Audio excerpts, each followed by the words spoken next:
Bhandari ji, state head Amit Vajpayee ji, president sales एवं marketing north zone UltraTech Raju ji, president marketing head UltraTech cement Ajay ji, vice president head sales Arvind ji, Vijay Tak ji, Chandan Kumar ji, Kanu Priya जी, डिडवानिया एवं इस कार्यक्रम में आए मेरे सभी सरपंच महानुभाव और जिनको आज 20 सरपंचों को प्रशंसित पत्र दिया गया है, ऐसे उन सभी को मैं बहुत बहुत धन्यवाद और साधुवाद देना चाहता हूं और उनको बधाई देना चाहता हूं। तो एक अच्छी पहल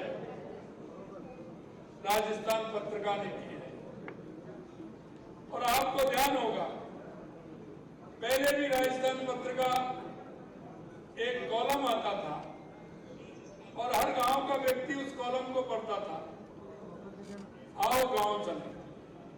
और आओ गांव चले में जब आता था तो गांव की वो गलियां, गांव के वो हाल, गांव का किस तरह से स्थिति है, गांव कब इसमें बसा है, गांव की प्रगति क्या हुई है, वो सारी बातें उसमें आती थी। मैं इसलिए कहना चाहता हूं कि यह सत्य है हमारे देश का, हमारे प्रदेश का। अगर विकास का आंकलन किया जाए तो मेरे गांव के द्वारा होता है, क्योंकि अगर गांव विकसित होगा तो मेरा प्रदेश भी विकसित होगा, हमारा देश भी विकसित होगा। मुझे पता है कि गांव में सरपंच किस तरह से काम करते हैं। गांव में कई तरह की समस्याएं होती हैं और मैं थोड़ा सा आपको कहना चाहता हूं, आज जो स्थिति आप पूरे देश में या प्रदेश में देख रहे हैं, और वो स्थिति इसलिए है कि गांव से लोग निकल करके शहर की तरफ आ रहे हैं। गांव और शहर में थोड़ी दूरियां हो गई। हर गांव का व्यक्ति चाहता है कि मेरा शहर में भी मकान, मैं शहर में भी वो जाना चाहता हूं, लेकिन पहलू ये है कि इसमें कौन सी ऐसी बातें हैं जो गांव का व्यक्ति शहर आना चाहता है। चौधरी चरण सिंह जी कहते थे कि गांव का विकास होगा तो निश्चित रूप से हमारा देश समृद्ध होगा। अटल बिहारी वाजपेयी जी कहते थे अगर मेरे गांव का विकास होगा तो मेरे देश का विकास होगा। और उसी अवधारणा पर देश के यशस्वी पूर्व प्रधानमंत्री स्वर्गीय अटल बिहारी वाजपेयी जी ने गांव के लिए योजना लाई। क्योंकि गांव के लिए योजना लाए, उन्होंने हर गांव को सड़क से जोड़ने का काम किया। क्यों? कि जब तक गांव के अंदर शिक्षा, चिकित्सा, सड़क, बिजली, पानी ठीक प्रकार से नहीं होगा तो गांव से पलायन नहीं। उस अवधारणा पर उन्होंने एक गांव को सड़क से जोड़ा। और इसमें भी ये नहीं, क्योंकि सरकारें होती हैं, तेरे मेरे का काम करती हैं, और जो लंबे समय से सरकार रही है उसने तेरे मेरे का काम किया है, इसलिए गांव और शहर की दूरी भी बढ़ी है। लेकिन उन्होंने पूरा नियम बना दिया। उन्होंने कहा कि जो सबसे ज्यादा 2000 के ऊपर की आबादी वाला गांव होगा उसको पहले फेस में जोड़ा जाए। उन्होंने कहा कि अगर 1000 की आबादी वाला गांव होगा तो उसको दूसरे फेस में जोड़ा जाएगा, और 500 की आबादी वाला होगा उसको तीसरे फेस में जोड़ा जाएगा, और लास्ट में थोड़ी जनसंख्या वाला होगा तो उसको चौथे फेस में जोड़ा जाएगा। आज मैं कह सकता हूं कि आज मेरे गांव को जो जोड़ा है वो माननीय अटल बिहारी वाजपेयी जी की योजनाओं ने जोड़ा है। आज मेरे गांव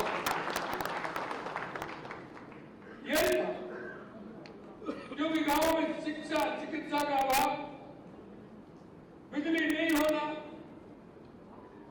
और ये सबसे बड़ी बात जो हुई वो ये कि जैसे ही देश में आजादी के बाद सरकार बनी, उन्होंने बड़े बड़े उद्योगों की कल्पना की, पाश्चात्य संस्कृति को लेकर कल्पना की।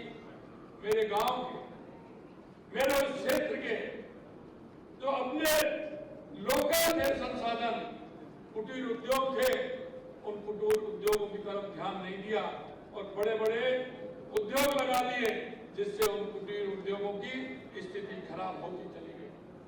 आज मेरे गांव में पहले जो गांव का व्यक्ति देखता था, उसका व्यक्ति लोहे का काम होता था, लोहार करते थे, मनार चूड़ी बनाते थे, सारे काम जो होते थे हमारे गांव में होते थे, शादी ब्याह भी गांव में होते थे और गांव का विकास भी होता था। उनको लोकल खरीदते थे तो उनको उसका फायदा भी मिलता था।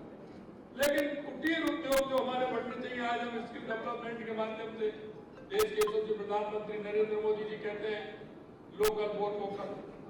हम लोकल को अगर आगे प्रमोट करेंगे तो हमारे गांव के उस व्यक्ति को उसका फायदा मिलेगा। मैं आपसे कहना चाहता हूं, गांव के सभी सरपंच या विराजमान मित्रों, मैं आपसे एक ही बात कहना चाहता हूं, आपको मौका मिला है, आपको यह मौका ऐसे नहीं मिला, आपको मौका दिया है गांव के सरपंच बनने का। गांव के सरपंच बनकर के वो सेवा आप कर सकते हैं, वो सेवा आप गांव में रह करके कर सकते हैं। गांव की छोटी छोटी बातें होती हैं लेकिन बहुत महत्वपूर्ण होती है। मुझे ध्यान आता है, आज भी जब मैं गांव जाता हूं, मेरे गांव की बूढ़ी दादी मेरे से कहती है कि भैया मेरी पेंशन, वो गांव की दादी कहती है भैया आपने जो मकान आवास का बनवाया वो मकान है, उस मकान को थोड़ा और बड़ा बनवा दीजिए। आज भी अगर जाते हैं तो उसके उस राशन की बात वो करती है। मैं आपसे कहना चाहता हूं मेरे भाइयों, आप सभी अच्छे पद पर हो और सरपंच सबसे छोटी इकाई होती है मेरे गांव में, लेकिन सबसे मजबूत इकाई होती है। केंद्र से जाने वाली योजना वो सरपंच तक पहुंचेगी और वो सरपंच तक पहुंचेगी। सरपंच ठीक प्रकार से अगर उसको करना चाहेगा तो गांव के उस मेरी भाई को, मेरे बूढ़ी माँ को, मेरे उस भाई को उस योजना का लाभ मिलेगा। मैंने देखा, मैं सरपंच रहा था, मेरे से कई लोग कहते थे वो जब वो गर्मियों के अंदर नरेगा का काम चलता था तो नरेगा का काम चलता था तो मेरे से कहते थे कि आपके यहाँ काम क्यों चल रहा है। मैंने कहा आपने प्रस्ताव भेजे थे क्या पहले, क्योंकि समय से अगर सरपंच काम करेगा, हर उसका प्रस्ताव आता है, उस प्रस्ताव को लेगा, हमारी उस आम सभा में प्रस्ताव लेगा, कौन से काम हमारे होने। कभी कभी क्या होता है, काम लिख देते हैं, हम उनका समय पर प्रस्ताव सरकार को नहीं भेज पाते हैं, हमारे काम पीछे हो जाते हैं। जो सरपंच थोड़े से होशियार होते हैं, जिनके मन में काम करने की इच्छा होती है, उन प्रस्तावों को भेज देते हैं।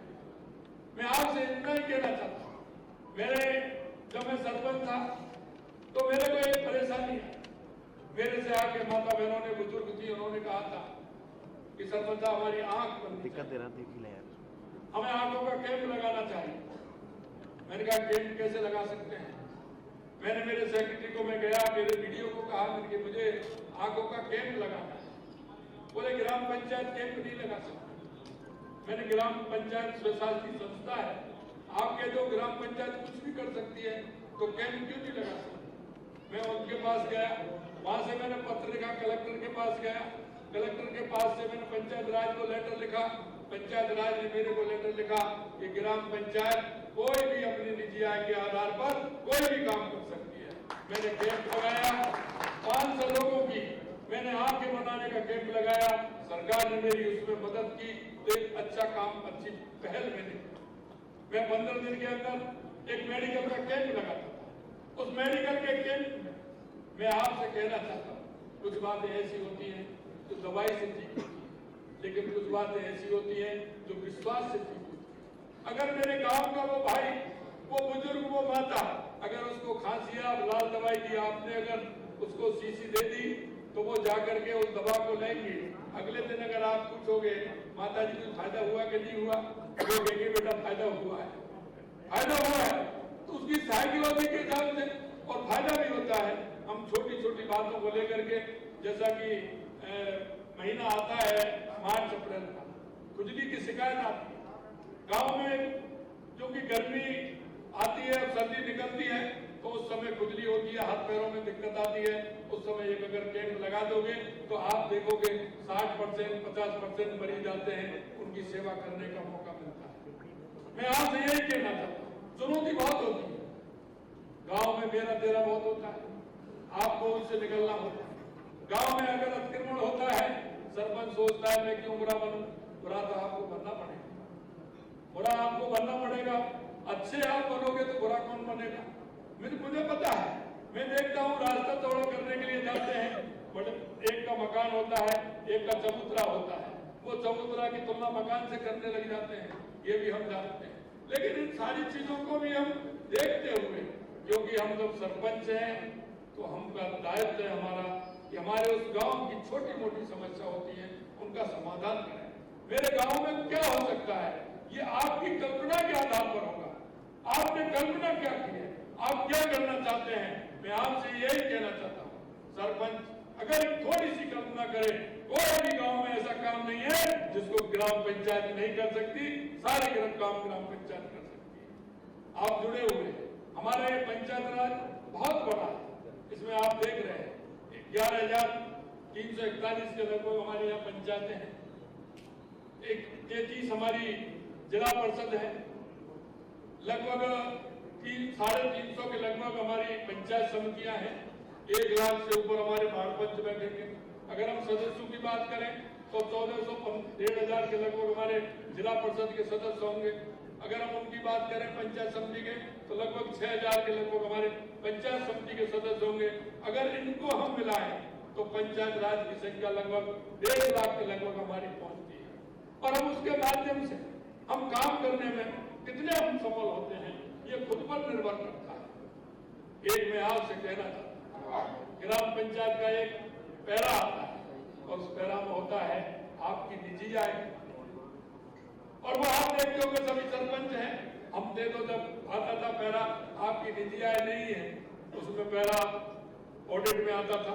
मैं आपसे यही कहना चाहता हूँ आने वाले समय में, क्योंकि आप निजी आय अगर आपके पास है और निजी आय के स्रोत हमें बनाना आवश्यक है, हमारे सरपंचों के मन में एक भाव आ जाता है, और वो भाव ये आ जाता है कि निजी काम में निजी आय में बढ़ा के जाऊं और आने वाला दूसरा सरपंच उसका लाभ ले।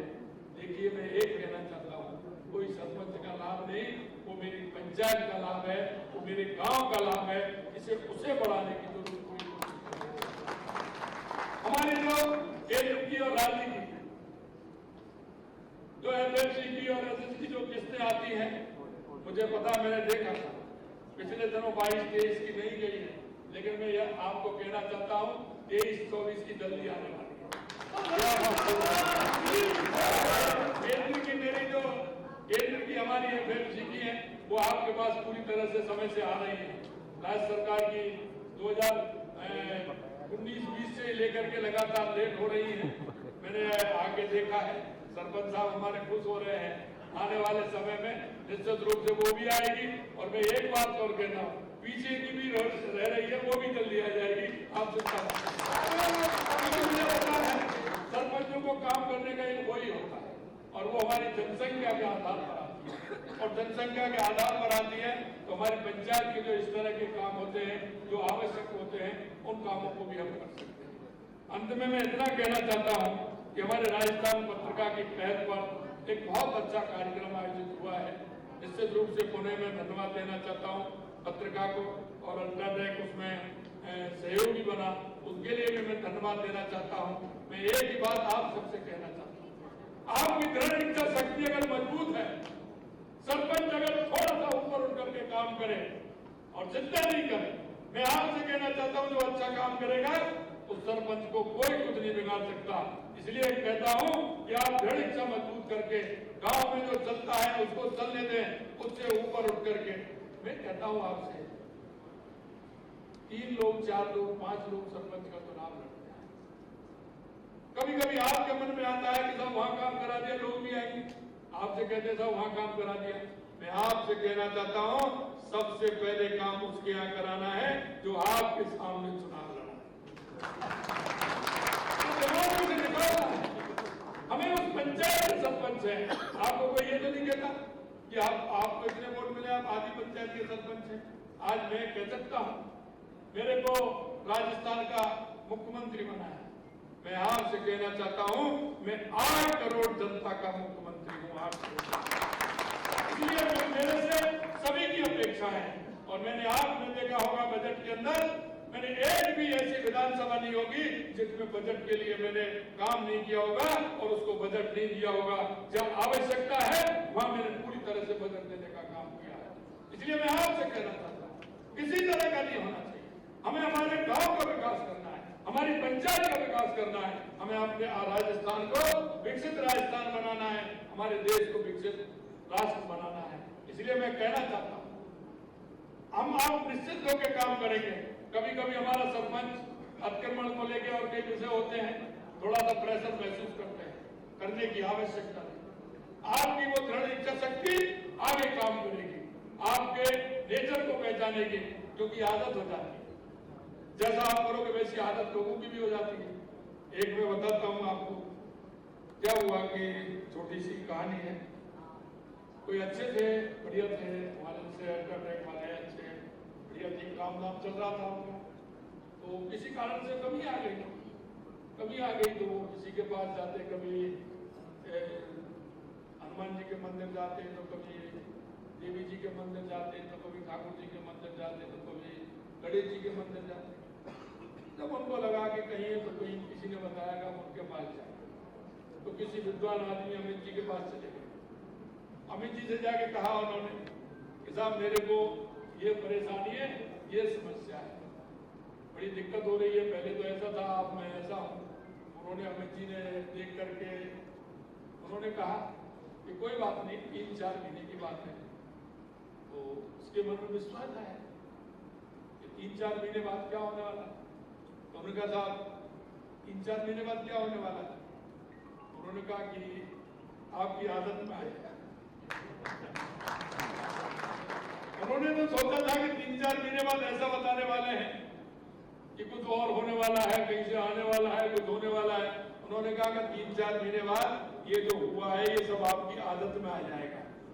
तो मैं आपसे यही कहना चाहता हूं, अगर दृढ़ इच्छा शक्ति से काम करेंगे तो आपकी आदत में भी आएगा और हमारे गांव का और हमारे क्षेत्र का विकास भी होगा। ऐसा मेरा आप सभी से निवेदन है। आप सभी को जो चयन किया है और आपने जिस हिसाब से चयन किया है कि पहले 140 लोगों का चयन किया, आपने जिस तरह से क्लस्टर बना करके ये प्रक्रिया पूरी की है, निश्चित रूप से बहुत अच्छा किया। और हमारी जो पूरी की मेंबर है उन्होंने भी अच्छा निकाल करके देख करके किया है। आप सभी को बहुत धन्यवाद, हमारे सभी सरपंचों को बहुत बहुत धन्यवाद। नमस्कार, जय हिंद, जय Bharat. Thank you so much sir, बहुत बहुत धन्यवाद सर।